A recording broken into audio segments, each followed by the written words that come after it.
Tuhan. Engkau yang layak dimuliakan, Engkau yang layak ditinggikan. Selama-lamanya kami mau menyenangkan hati-Mu melalui pujian penyembahan kami.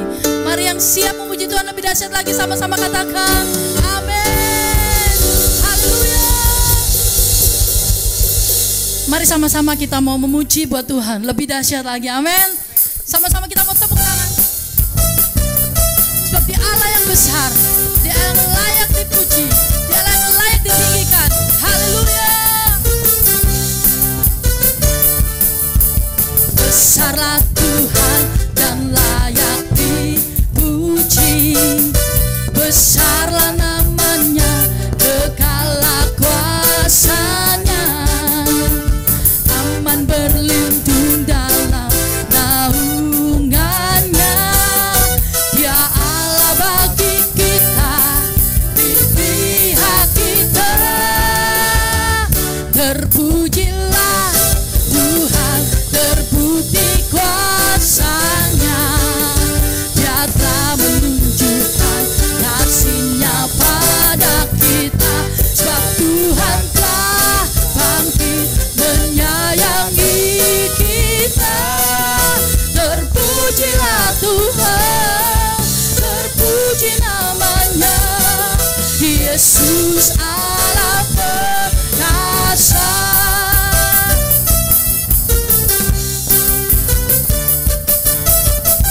Haleluya. Besarlah Tuhan, besarlah Tuhan dan layak dipuji. Besarlah namanya, kekallah kuasanya. Aman berlindung dalam naungannya. Dia Allah bagi kita, di pihak kita. Terpujilah Tuhan, terbukti kuasanya. Dia telah menunjukkan kasih-Nya pada kita.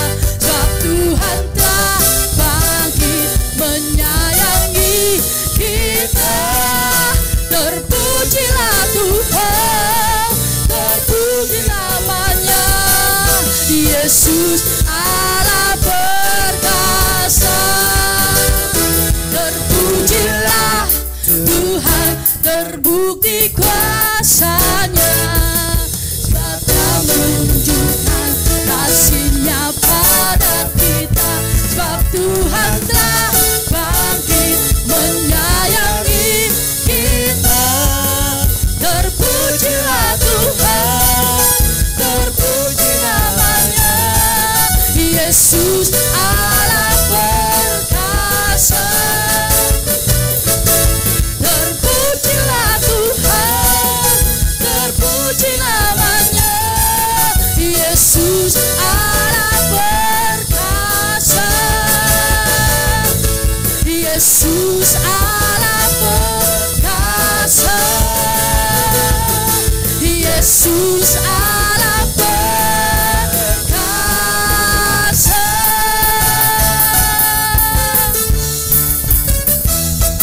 Perkasa. Haleluya. Haleluya. Haleluya. Tiba saatnya kita akan mendengarkan firman Tuhan. Mari kita mau siapkan hati kita. Kita mau nyanyikan pujian.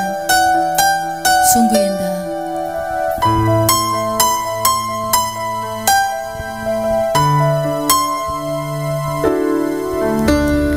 Kemanakah aku dapat pergi, menjauhi Roh-Mu yang suci, Kau sahabat.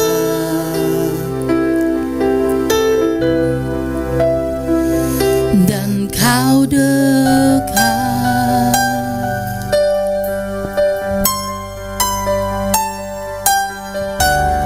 Bahkan seluruh pengabdianku tak bisa membalas kesetiaan-Mu. Sungguh mulia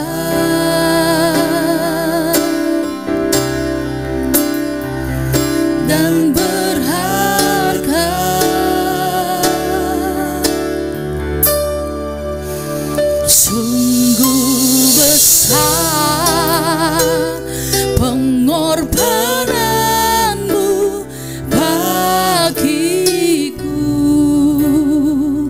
terlalu dalam untuk dimengerti. Sungguh besar,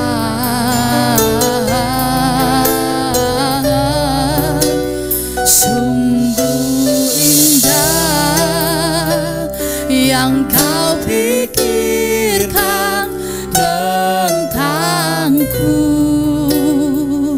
tak terselami bagiku.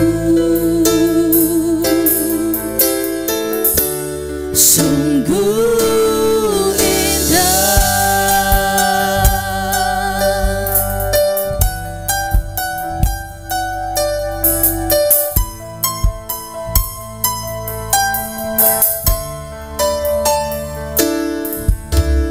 Kemanakah aku dapat pergi menjauhi rohmu yang suci, kau sahabat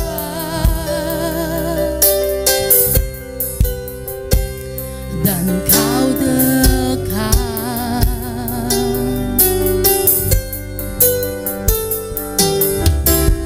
Bahkan seluruh pengabdianku tak bisa membalas kesetiaanmu. Sungguh mulia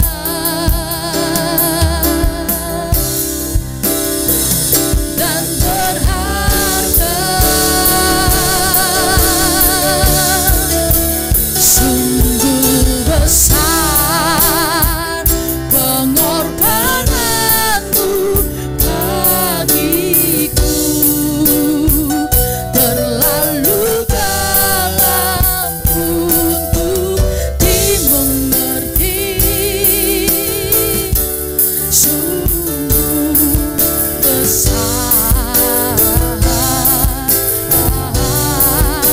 sungguh indah yang kau pikirkan tentangku, tak terselami bagiku. Sungguh indah, sungguh besar pengorbananmu bagiku, terlalu dalam untuk dimengerti. Sungguh besar, sungguh indah yang kau pikirkan tentangku,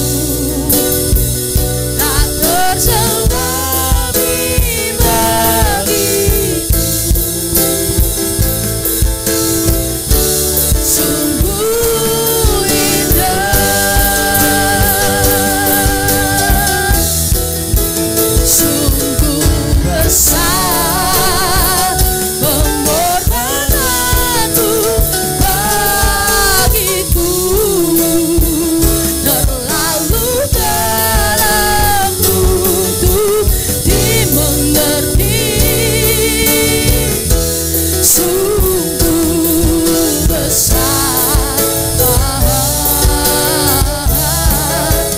sungguh indah yang kau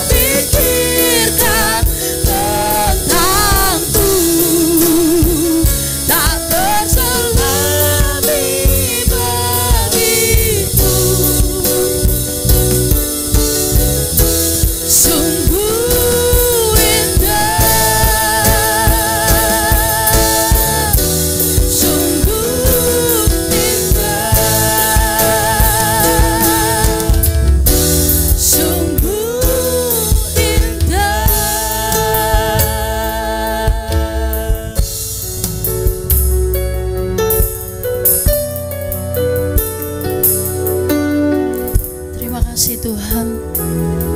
Kalau sebentar Tuhan kami akan mendengarkan sebagian daripada firman-Mu. Kiranya Tuhan Kau urapi setiap kami Tuhan, supaya kami boleh Tuhan menjadi pelaku-pelaku firman-Mu ya Bapa. Terima kasih Tuhan, kami siap mendengarkan firman-Mu. Hanya di dalam nama Tuhan Yesus. Haleluya. Amin. Shalom Bapak Ibu yang dikasihi oleh Tuhan. Senang sekali boleh diberi kesempatan melayani. Terima kasih buat Pak Petrus yang memberi kesempatan saya boleh melayani di sini, GBI Kingdom of God. Saya Yakub, saya berjemaat dan melayani di GBI Lewi di Cibubur. Kali ini ya, saya rindu menyampaikan satu bagian firman Tuhan yang saya percaya ini sangat penting ya buat kita semua, yaitu mengenai identitas kita di dalam Kristus. Saya kira di banyak gereja di akhir zaman ini sudah banyak orang yang semakin memahami bahwa tidak cukup kita hanya mempunyai label Kristen karena kita ke gereja atau orang tua kita Kristen sehingga kita disebut beragama Kristen. Tapi sebenarnya yang paling penting adalah apakah kita sudah menerima Dia sebagai Tuhan dan Juru Selamat kita. Dikatakan di Yohanes 1 ayat 12, semua orang yang menerimanya, menerima Yesus, diberinya kuasa, diberinya otoritas untuk menjadi anak-anak Allah. Nah, itu yang penting sebenarnya. Identitas kita adalah anak-anak Allah karena sudah menerima Yesus di dalam hati kita.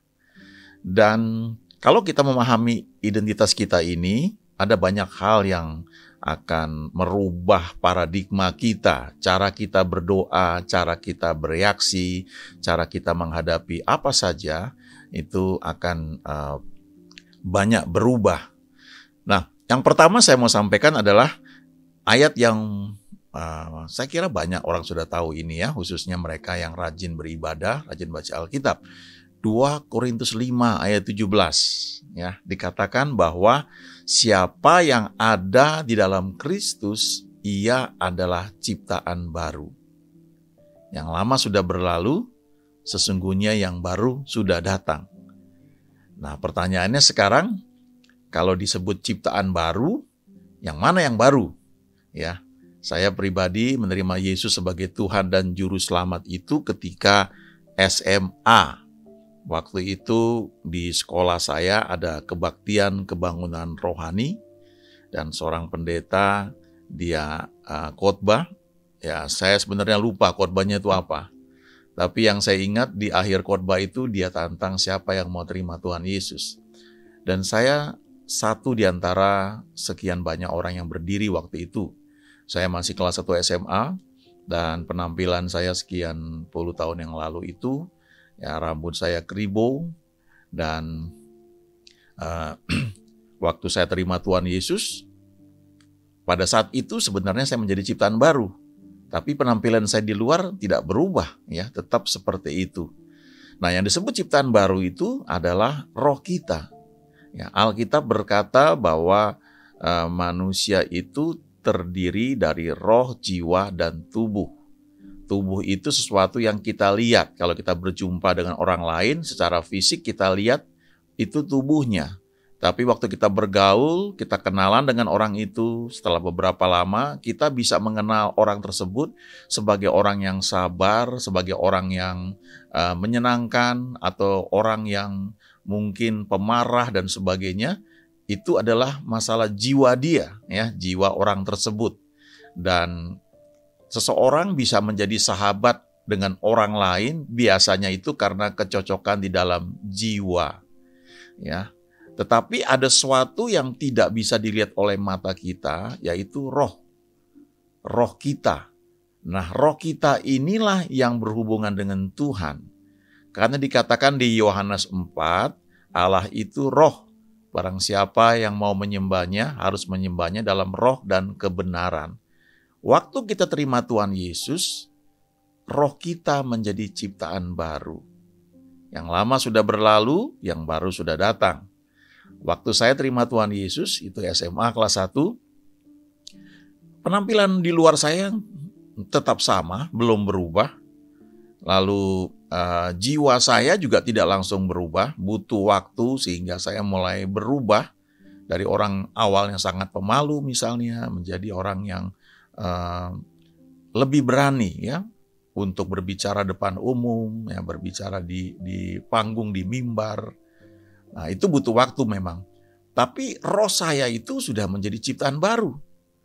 Pada saat itu tidak ada yang mengajari saya untuk baca Alkitab. Ya, kami memang sudah keluarga Kristen karena ayah dan ibu saya memang orang Kristen.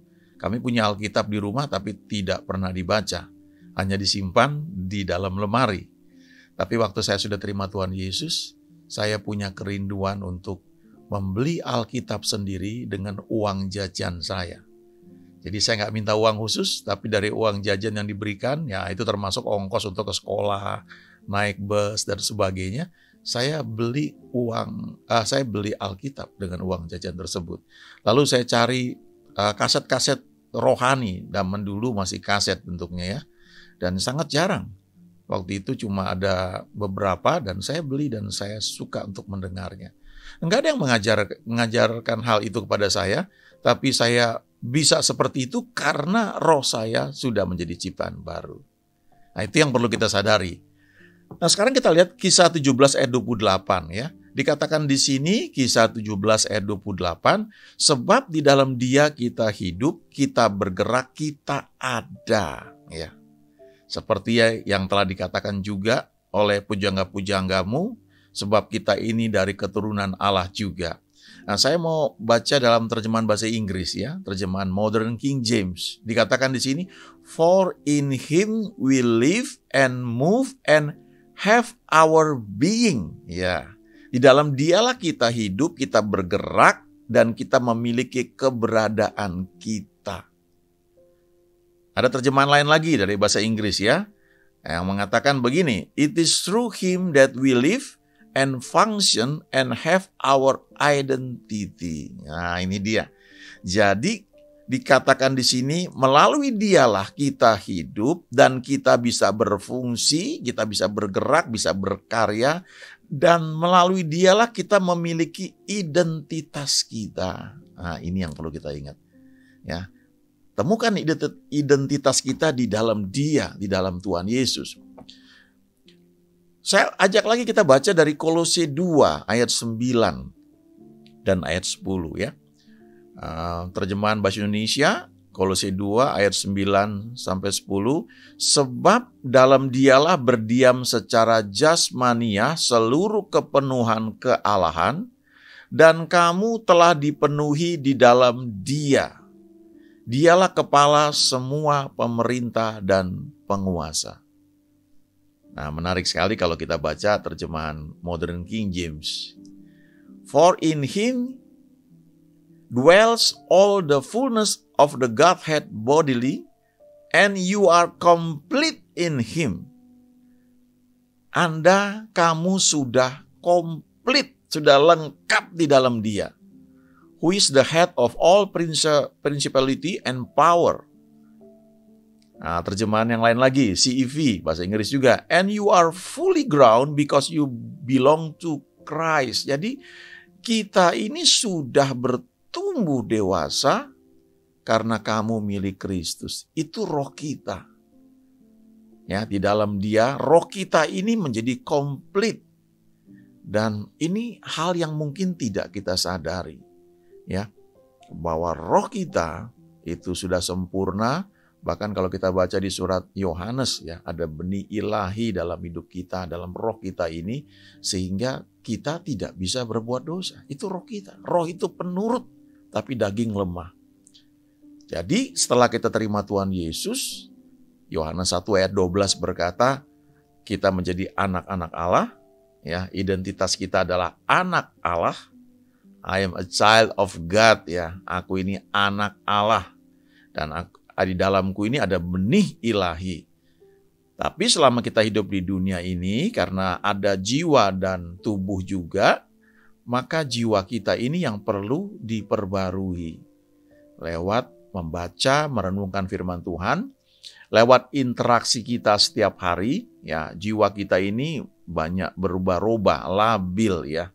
Itu sebabnya kalau kita baca di Mazmur 23, Mazmur yang terkenal yang ditulis oleh Daud, dia mengatakan bahwa Tuhan itu menuntun dia, membimbing dia ke air yang tenang.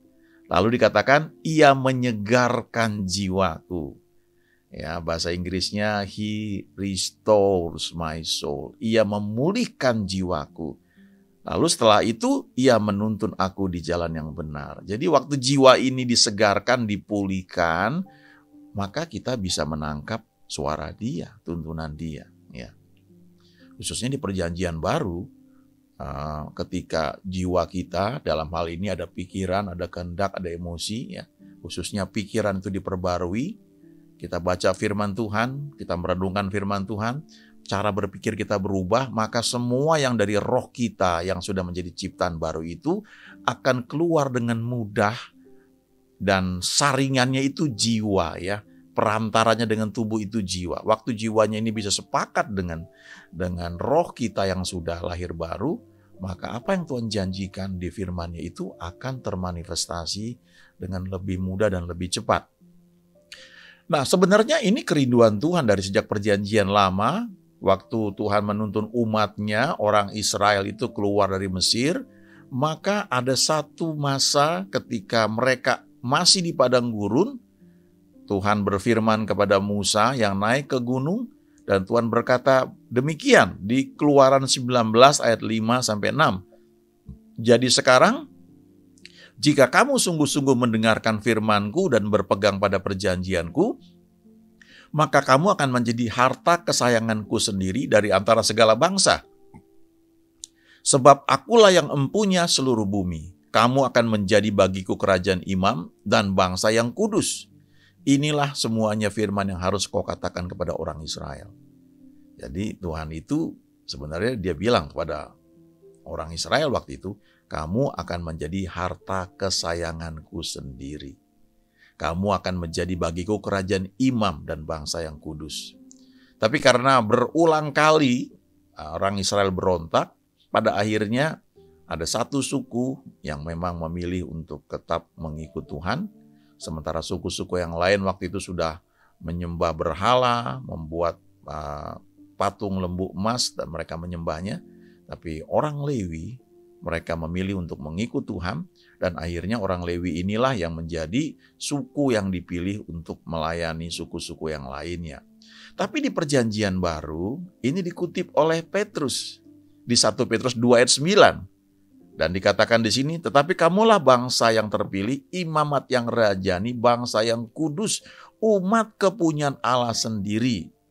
Supaya kamu memberitakan perbuatan-perbuatan yang besar dari Dia, yang telah memanggil kamu keluar dari kegelapan kepada terangnya yang ajaib. Jadi Tuhan ini kalau di Perjanjian Lama, Dia memanggil orang Israel keluar dari Mesir untuk dijadikan kerajaan imam dan bangsa yang kudus. Tapi di Perjanjian Baru dikatakan bahwa kita ini adalah bangsa terpilih, kita yang percaya kepada Tuhan Yesus. Kita ini umat kepunyaan Allah sendiri. Lalu dikatakan Dia ingin supaya kita memberitakan perbuatan-perbuatan yang besar dari Dia yang telah memanggil kita ini keluar dari kegelapan kepada terangnya yang ajaib. Dari sinilah sebenarnya berasal kata gereja, eklesia, dipanggil keluar. Kita ini orang-orang yang dipanggil keluar dari kegelapan oleh Tuhan kepada terangnya yang ajaib. Ya, kita mengenal Dia dan Dia mau pakai kita untuk menceritakan hal itu kepada semua orang. Tidak semua harus jadi pendeta, tapi hidup kita ini bisa menceritakan tentang kebaikan Tuhan, tentang kasih-Nya, tentang perbuatan yang ajaib ya yang Dia kerjakan dalam hidup kita. Nah, kalau Bapak Ibu mau baca ya terjemahan Amplified Bible ya yang klasik dari Keluaran 19 ayat 5-6 ini bagus sekali ya. Nanti baca direnungkan bagaimana Tuhan merindukan sebenarnya orang Israel itu Dikatakan kamu akan menjadi my own peculiar possession and treasure. Jadi kamu akan menjadi milikku yang paling berharga, yang spesial di antara segala bangsa di muka bumi ini. Kamu akan menjadi kerajaan imam-imam ya, kerajaan imam. Kamu akan menjadi bangsa yang kudus, holy nation. Dan diterjemahkan di situ dalam kurungnya itu consecrated ya, dikhususkan, set apart to the worship of God ya, dipisahkan untuk penyembahan kepada Tuhan. Ini luar biasa ya. Dan kalau kita hidup di akhir zaman sekarang, kita melihat pemulihan, pujian, penyembahan di mana-mana. Coba sadari ya bahwa kita ini dipanggil, dipisahkan oleh Tuhan. Ya walaupun kita bekerja, kita profesional, kita bisnismen, tapi secara rohani, roh kita ini ya dipanggil, kita dipisahkan menjadi ciptaan baru. Kita ini dipisahkan untuk menyembah Dia. Nah, apa saja yang selanjutnya perlu kita tahu setelah kita menjadi ciptaan baru ya? Setelah kita sadari bahwa kita ini adalah umat pilihan Tuhan. Kita menjadi bangsa yang spesial, yang kudus di mata Tuhan. Yang pertama perlu kita ingat, itu ditulis oleh Paulus di suratnya kepada jemaat di Filipi. Filipi 3 ayat 20. Nah ini hal mendasar, tapi kalau kita merenungkan hal ini, kita menyadari hal ini sangat luar biasa. Filipi 3 ayat 20 ya berkata, karena kewargaan kita adalah di dalam sorga. Dan dari situ juga kita menantikan Tuhan Yesus Kristus sebagai juru selamat. Terjemahan bahasa Indonesia sehari-hari mengatakan begini, tetapi kita adalah warga negara surga. Ya, kita tinggal di Indonesia, ya, kita warga negara Indonesia, tapi kita juga warga negara di dunia ini. Tetapi secara rohani, kita yang sudah terima Tuhan Yesus, kita menjadi anak-anak Allah, maka secara roh kewargaan kita adalah di surga. Artinya kita ini memiliki identitas sebagai warga negara surga, roh kita. Ya. Dan kalau kita menyadari hal ini, dampaknya sangat besar sekali. Ya. Sangat besar. Saya kenal orang yang dulu dia WNI, warga negara Indonesia. Ketika dia ke Amerika, kemudian dia menikah dengan orang Amerika, dia kemudian memutuskan ya untuk awalnya dia punya green card. Ya. Dia tinggal di sana, dia dapat green card. Tapi kemudian setelah sekian tahun dia memutuskan untuk melepaskan warga negara Indonesia dan dia menjadi warga negara Amerika. Secara fisik di tubuhnya sama ya, khas orang Indonesia. Ya, rambutnya, kulitnya, bahkan cara dia ngomong walaupun bahasa Inggris sudah lancar sekali, tapi bahasa Indonesianya tetap lancar. Kelihatannya nggak berubah, tapi dia sudah menjadi warga negara Amerika. Jadi kalau dia ke Indonesia, dia perlu kalau zaman sekarang ini perlu visa ya karena masa pandemi. Tapi di luarnya sama, di dalamnya dia warga negara Amerika. Nah, kalau warga negara, saya ambil contoh warga negara Amerika, misalnya ke Indonesia, ya, tentu dia harus mematuhi hukum-hukum yang ada di Indonesia. Dia nggak boleh sembarangan ya bertindak. Tapi juga ada hal istimewa yang dia punya ya ketika dia ada di negara lain. Negara tempat dia mendapatkan paspor itu punya kewajiban melindungi semua warga negaranya dimanapun dia berada. Saya kira itu hal yang sama ya, tergantung negaranya saja. Nah, kalau negara yang besar ya, negara-negara tertentu mereka sangat melindungi warga negaranya ketika warga negaranya berada dimanapun. Kadang-kadang kalau mau pergi travel, ya ada travel warning misalnya ke negara-negara tertentu yang sedang ada masalah, sedang ada pertikaian, maka pemerintahnya yang mengeluarkan paspor tersebut akan memberi peringatan kepada semua warga negaranya yang mau bepergian ke suatu daerah. Jadi ada perlindungan dari negara yang mengeluarkan paspor itu. Ya. Hal yang sama juga begitu. Ketika kita sadar bahwa kita adalah warga negara surga, ya, kita ada di bumi, di dunia ini, tetapi ada hukum-hukum surga yang membackup kita. Dan surga itu dengan mengirimkan malaikat-malaikatnya yang mungkin kita nggak sadari karena kita nggak lihat secara fisik. Mereka ada di sekeliling kita. Mereka menjaga kita karena kita warga negara surga. Nah, cuma kita mungkin nggak sadar hal itu. Karena secara fisik ya kita kan menjejakkan kaki kita di bumi, di dunia ini. Tapi secara rohani karena kita ciptaan baru, kita warga negara surga, maka ada perlindungan dari kerajaan surga bagi setiap warga negaranya yang ada di muka bumi ini. Itu hal pertama yang perlu kita ingat. Tapi yang berikutnya, nah ini khususnya bagi kita yang tidak hanya menjadi jemaat biasa, tapi kemudian kita mulai bertumbuh melayani Tuhan. Bisa jadi pendeta, jadi gembala, bisa jadi wakil gembala, bisa jadi pemimpin pujian, worship leader, bisa menjadi mungkin pemimpin sel group ya. 2 Korintus 5 ayat 20. Ini Paulus berkata begini.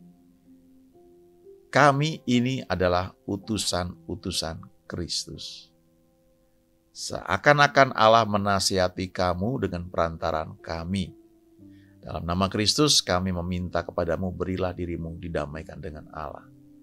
Kalau kita melayani Tuhan, apapun status posisi kita, sebenarnya kita ini adalah utusan Dia.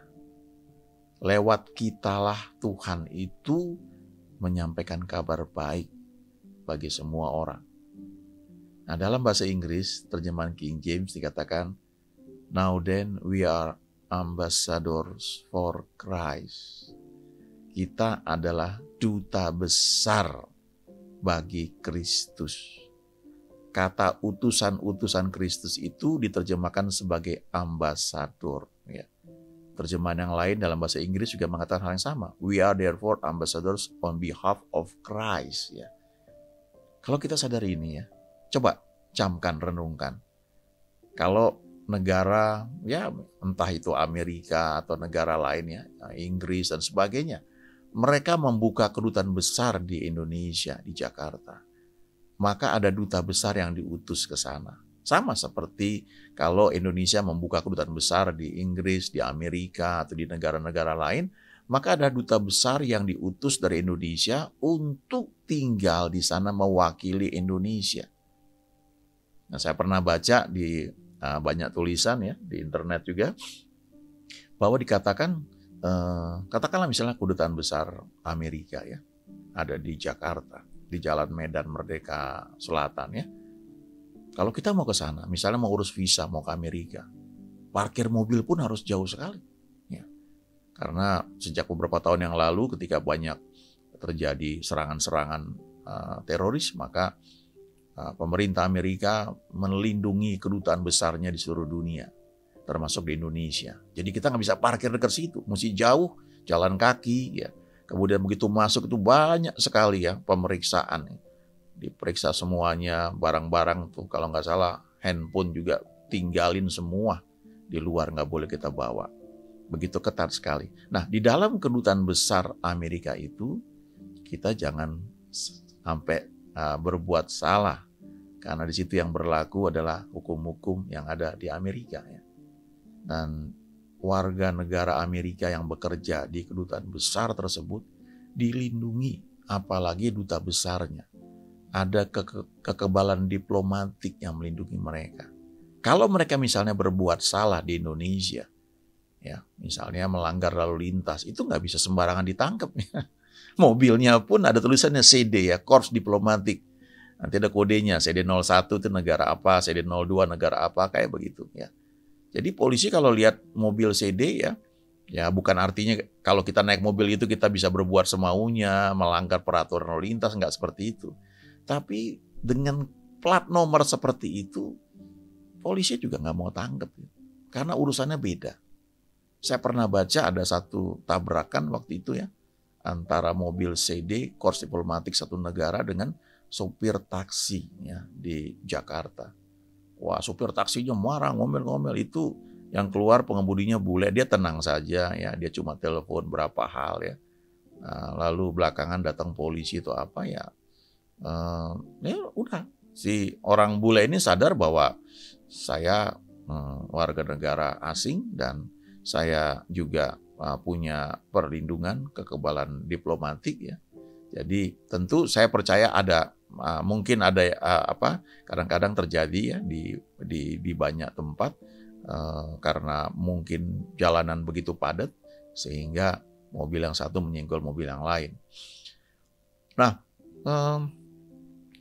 kalaupun misalnya ya ada yang melanggar ya aturan misal di Indonesia ini, maka paling pol ya yang saya tahu adalah duta besarnya itu dipanggil, disuruh pulang, diganti, dideportasi atau apa, nggak bisa ditangkap itu. Itu ada kekebalan diplomatik. Nah itu yang perlu kita sadar bahwa sebagai warga negara surga lebih dari itu ya. Kalau kita ini melayani Tuhan, kita duta besar kerajaan surga, maka ada kekebalan yang Tuhan berikan buat kita.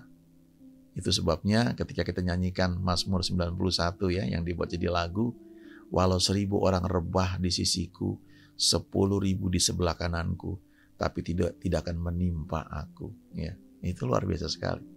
Ya, karena kita dibedakan daripada yang lain. Tapi tidak hanya itu, ya. Kalau kita melayani Tuhan dengan sungguh-sungguh, ya, kita melayani bukan saja karena itu kewajiban yang diberikan mungkin dari gereja di mana kita bernaung dan kita melayani, tapi lebih dari itu ya. Kalau kita membangun hubungan dengan Tuhan secara pribadi, kita punya komunikasi, punya waktu doa, maka ada status lain yang Tuhan berikan kepada kita. Dia sebutkan kepada murid-muridnya sebenarnya, kepada kita juga. Tapi kalau kita menyadari hal itu, maka apa yang dia sebutkan itu akan berdampak nyata dalam hidup kita. Yohanes 15 ayat 15 ya. Aku tidak menyebut kamu lagi hamba, sebab hamba tidak tahu apa yang diperbuat oleh tuannya. Tetapi aku menyebut kamu sahabat. Karena aku telah memberitahukan kepada kamu segala sesuatu yang telah ku dengar dari Bapakku. Nah, ini status yang istimewa. Ketika Tuhan menyebutkan kita sahabat. Coba sekarang bayangkan ya, misalnya Presiden Republik Indonesia saat ini ya, Pak Jokowi misalnya, melantik katakanlah misalnya 10 duta besar baru ya, yang akan ditempatkan di berbagai negara di seluruh dunia. Dari 10 duta besar yang akan ditempatkan tersebut, ada satu duta besar yang cukup kenal misalnya dengan presiden. Ya, mungkin teman SMA, teman kuliah. Artinya sebelum Pak Jokowi menjadi presiden misalnya, sudah cukup kenal. Ya. Jadi di antara 10 orang ini ketika dilantik, yang sama-sama, ya kemudian secara resmi, diberi otoritas untuk mewakili Indonesia di 10 negara tersebut, maka setelah acara selesai, mungkin makan-makan ya, kemudian setelah itu pada pulang semua, tapi satu orang yang sudah kenal lebih dekat, barangkali masih tinggal, masih ngobrol-ngobrol santai. Kenapa? Karena sahabat. Ya. Karena punya hubungan tidak sekedar masalah pekerjaan, tapi ada hubungan pribadi. Nah, kalau kita menyadari hal ini ya, kita tidak hanya misalnya melayani Tuhan. Ya, kita menyebut Tuhan itu Tuhan dan kita hambanya. Itu luar biasa. Tapi kalau kita menyadari kita bukan saja hamba dari Tuhan yang besar, tapi kita juga sahabat Dia. Wow, itu luar biasa sekali. Di Perjanjian Lama itu ada orang yang disebut sahabat Allah, yaitu Abraham. Nah, Alkitab berkata, siapa yang percaya kepada Yesus ya, kita menjadi ciptaan baru, dan kita juga menjadi orang-orang yang mewarisi apa yang Tuhan janjikan kepada Abraham. Nah, di Yakobus 2 ayat 23, juga di 2 Tawarik 20 ayat 7, di situ dikatakan bahwa Abraham disebut sahabat Allah. Kenapa Abraham disebut sahabat Allah? Kalau menurut Yakobus 2 ayat 23, dikatakan ketika Tuhan berfirman, Abraham percaya. Dikatakan di situ, lalu percayalah Abraham kepada Allah, maka Allah memperhitungkan hal itu kepadanya sebagai kebenaran. Karena itu Abraham disebut sahabat Allah. Nah, jadi kita bisa belajar seorang sahabat itu adalah seorang yang karena membangun hubungan dengan temannya, sekian lama, maka ada trust ya, ada rasa percaya. Ya, ketika saya SMA saya punya teman baiknya, waktu SMP juga punya teman, tapi karena kami beda sekolah, dari SD juga saya punya teman, punya sahabat. Waktu saya masuk SMP kami berpisah, dia sekolah di SMP yang lain. Di SMP saya punya sahabat-sahabat juga yang dekat dengan saya. Ketika saya masuk SMA kami berpisah karena mereka pindah ke SMA yang lain. Nah di SMA saya juga punya teman-teman dekat, sahabat-sahabat, dan salah seorang yang selalu dekat ya dengan saya pada masa-masa itu, ya karena kami sering berjalan bersama. Kami sering pulang sekolah itu kadang-kadang nggak langsung pulang, kami jalan dulu ya, kami jajan sama-sama ya. Itu lewat pergaulan seperti itu kami menjadi dekat ya. Dia percaya pada saya percaya pada dia. Ada banyak hal-hal yang dia nggak ceritakan kepada orang lain, dia cerita ke saya. Sebaliknya saya juga seperti itu. Itu sahabat. Saya percaya dia percaya saya. Abraham percaya kepada Tuhan dan Abraham disebut sahabat Allah. Nah kita juga begitu. Kalau kita belajar percaya firman Tuhan, kita baca itu, kita renungkan, kita percaya itu, maka kita juga menjadi sahabat dia. Nah, tapi tidak hanya itu ya. Saya mau tunjukkan lagi, kita itu tidak hanya warga negara surga, kita itu tidak hanya duta besar kerajaan surga, khususnya kalau kita melayani dia, kita juga tidak hanya sahabat dia. Tapi kembali ke Yohanes 1 ayat 12 yang saya sudah sebutkan di awal tadi. Semua orang yang menerimanya diberinya kuasa atau otoritas menjadi anak-anak Allah. Yaitu mereka yang percaya dalam namanya. Ini status yang luar biasa. Kita ini adalah anak-anak Allah. Wow. Pernah sadari nggak kebenaran itu? Ya, ini sangat luar biasa. Ketika kita disebut kita ciptaan baru, itu sudah hal yang luar biasa. Dan ketika kita menyadari kita ini warga negara surga, wow, itu juga hal yang luar biasa. Lalu ketika kita disebut duta besar kerajaan Allah, dan kita menyadari hal itu, ya, maka tindakan kita sehari-hari akan berbeda. Iman kita juga, wow ya, beda.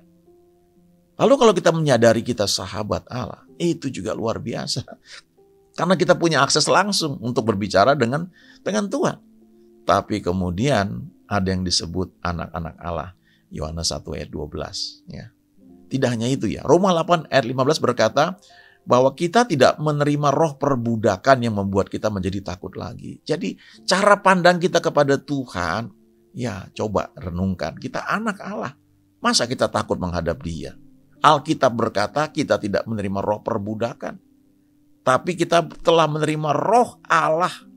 Ya, Roh Kudus itu masuk ke dalam hati kita, menjadikan kita anak Allah. Roma 8 ayat 15 berkata, oleh roh itu kita berseru ya Aba ya Bapa. Aba itu panggilan ayah yang sangat dekat.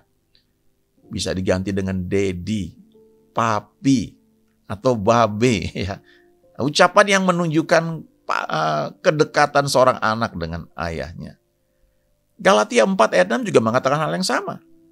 Dan karena kamu adalah anak, Allah telah menyuruh roh anaknya ke dalam hati kita yang berseru ya Aba ya Bapa. Nah, bertahun-tahun yang lalu ya, tahun 60-an Amerika itu dipimpin oleh seorang presiden yang sangat terkenal pada masa itu, namanya John F. Kennedy. Dan John F. Kennedy ini kalau dia sedang bekerja di meja kerjanya ya di Amerika di sana ya. Satu ketika waktu dia sedang bekerja, anaknya itu main di kolong meja. Dan ini dipotret oleh wartawan masuk di surat kabar yang ada waktu itu dan menjadi salah satu foto yang terkenal. Bagaimana presiden dari negara adikuasa, superpower, ingat ya tahun 60-an itu kalau Bapak Ibu yang sudah lahir ya atau mungkin baca sejarah, maka waktu itu ada dua kekuatan di dunia ini ya, blok barat dan blok timur. Blok barat itu Amerika dengan sekutunya. Blok timur itu ada Uni Soviet waktu itu dan sekutunya yang lain. Nah, Amerika dikenal sebagai negara superpower waktu itu. Jadi presidennya adalah presiden dari negara superpower, adikuasa yang besar sekali. Dan keputusan yang dia buat mempengaruhi tidak hanya di Amerika, tapi seluruh dunia. Ya, dia punya otoritas untuk mengirim pasukan misalnya, pasukan perangnya kemana saja. Tapi di tengah dia sibuk dalam pekerjaan, ada anaknya main di kolong meja. Ya. Anaknya ini punya status yang istimewa. Ya, presiden mau bertemu dengan para pembantunya, misalnya para menterinya, ya, itu ada jam-jam khusus. Ya, pembantunya bahkan asisten pribadinya juga nggak bisa sembarangan masuk ke dalam ruangannya. Ya. Yang paling dekat ya istrinya dan anaknya. Ya. Anaknya bisa main dengan santai di kolong meja. Ya. Ini gambar ini, foto ini ya menjadi satu ilustrasi yang tepat sekali. Bahwa Bapa kita yang kita panggil Aba Bapa itu adalah pencipta alam semesta ini. Penguasa tunggal atas seluruh alam semesta ini. Ya. Banyak orang lain yang belum mengenal dia, ya, memandangnya sebagai Tuhan yang sangat besar, yang sangat luar biasa. Tapi tidak ada yang mengajarkan bahwa Tuhan yang begitu besar itu bisa kita panggil sebagai Aba Bapa. Yaitu waktu kita sudah menerima Yesus sebagai Tuhan dan Juru Selamat. Ini hal yang sangat luar biasa ya. Secara pribadi saya sangat sering menyanyikan lagu, beberapa lagu ya, ada 2 lagu setahu saya, ada beberapa lagu yang menunjukkan hubungan antara kita dengan Tuhan sebagai Bapa ya. Dan lagu-lagu seperti itu sering saya nyanyikan ya ketika tidak saja dalam keadaan sukacita atau baik-baik saja. Tapi kadang-kadang dalam masa-masa sulit, saya suka nyanyikan lagu itu sebagai ekspresi dari ayat yang tadi saya tunjukkan, Roma 8 ayat 15. Ya. Aba Bapa. Ya. Dan waktu saya sebut itu satu doa dari cerita hati saya yang paling dalam. Dan saya panggil dia, Aba Bapa, Aba Bapa. Ya. Kadang-kadang saya nggak ngomong ya, keinginan saya. Tapi saya cuma bilang, Aba Bapa. Dan dia mengerti apa yang saya rindukan. Nah, Bapak Ibu, ini identitas kita. Mungkin Bapak Ibu seorang presiden direktur di satu perusahaan. Itu identitas di dunia. Kalau Bapak pergi ke kantor, semua hormat. Saya pernah baca ada satu orang yang dia CEO perusahaan besar internasional, dan karena dia CEO ada jet pribadi yang membawa dia kemana saja untuk urusan pekerjaan. Dia punya gaji besar, dia punya fasilitas mobil dan sebagainya. Tapi begitu dia berhenti, maka pesawat tersebut nggak bisa dipakai lagi. Ya, dia pakai mobil pribadi dia. Ya, dia kembali menjadi orang biasa. Jadi status dia itu, identitas dia itu sebagai CEO hanya berlaku waktu dia kerja. Waktu dia diangkat, setelah selesai, sudah selesai identitasnya. Atau mungkin kita sebagai pengusaha ya, identitas kita. Kalau kita ketemu orang, ya saya pemilik perusahaan ini, itu menjadi identitas kita. Atau mungkin kita seorang pendeta ya, dan kalau ketemu, yang kita bicarakan, dengan orang lain ya, dengan hamba Tuhan yang lain, jemaat saya sudah sekian ya, jemaat saya ada 100, Bapak berapa? Saya 300, saya baru 1000 ya. Itu menjadi satu, tanpa sadar menjadi ukuran identitas kita tentang keberhasilan kita. Itu saya nggak bilang salah ya, tapi sadari dengan baik bahwa identitas kita yang paling penting perlu kita sadari adalah kita ini anak Allah. Kita ini warga negara kerajaan surga. Kita ini duta besar dari kerajaan surga. Kita ini sahabat Tuhan. Dan di atas semuanya yang paling penting menurut saya adalah kesadaran bahwa saya anak Allah. Bahwa kita adalah anak-anak Allah. Itu harta yang luar biasa. Sangat luar biasa. Lalu kalau ini semua sudah kita ketahui, apa bagian kita yang bisa kita lakukan? Yang pertama ya percaya pada apa yang firman Tuhan katakan tentang kita. Itu keputusan, ya. Sadari bahwa mungkin di pandangan dunia barangkali ada yang ketika melihat, mendengar siaran ini, saat ini tidak punya apa-apa. Mungkin punya suami tapi suaminya sudah meninggalkan ibu, ya. Atau mungkin seorang bapak, ya, yang tidak punya pekerjaan, tidak punya apa-apa dan tinggal sendiri. Tapi sadarilah bahwa secara rohani, kalau Bapak Ibu sudah terima Tuhan Yesus, maka Bapak Ibu adalah ciptaan baru. Bapak Ibu berharga di mata Tuhan. Bapak Ibu adalah anak-anak Allah. Ya, coba renungkan. Dan sebagai anak-anak Allah, Dia Bapa yang baik. Dia punya rencana yang indah buat kita masing-masing. Tentu kita perlu untuk membangun hubungan dengan Dia untuk mengetahui apa rancangan Dia buat kita. Lalu Yohanes 15 ayat 14, ya. Tuhan berkata, kamu adalah sahabatku jikalau kamu berbuat apa yang kuperintahkan kepadamu. Lewat perhubungan pribadi dengan Tuhan, kita semakin kenal Dia, maka kita mulai belajar apa yang Dia perintahkan kepada kita. Kita melayani mungkin sama-sama ya di gereja, ada yang jadi usher seminggu sekali, jadi pendoa. Tapi nanti kita akan mengerti apa yang Tuhan taruh di hati kita untuk kita lakukan sebagai pelayanan kita kepada Dia. Ya, ada orang yang Tuhan taruh sebagai pendoa dan setiap pagi dia bangun untuk menyembah Tuhan.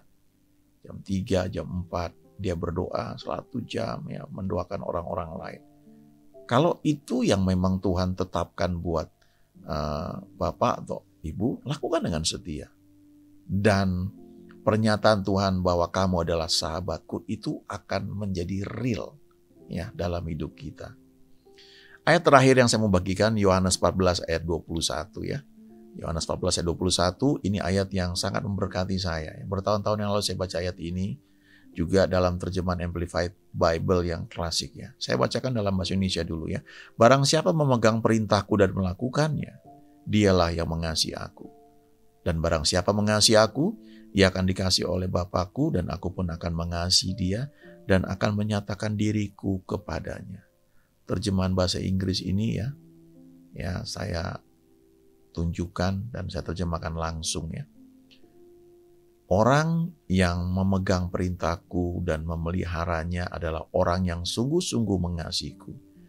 Dan siapa saja yang sungguh-sungguh mengasihiku akan dikasihi oleh Bapakku, dan aku pun akan mengasihi dia, dan aku akan menyatakan, mewahyukan, memanifestasikan diriku kepada orang tersebut.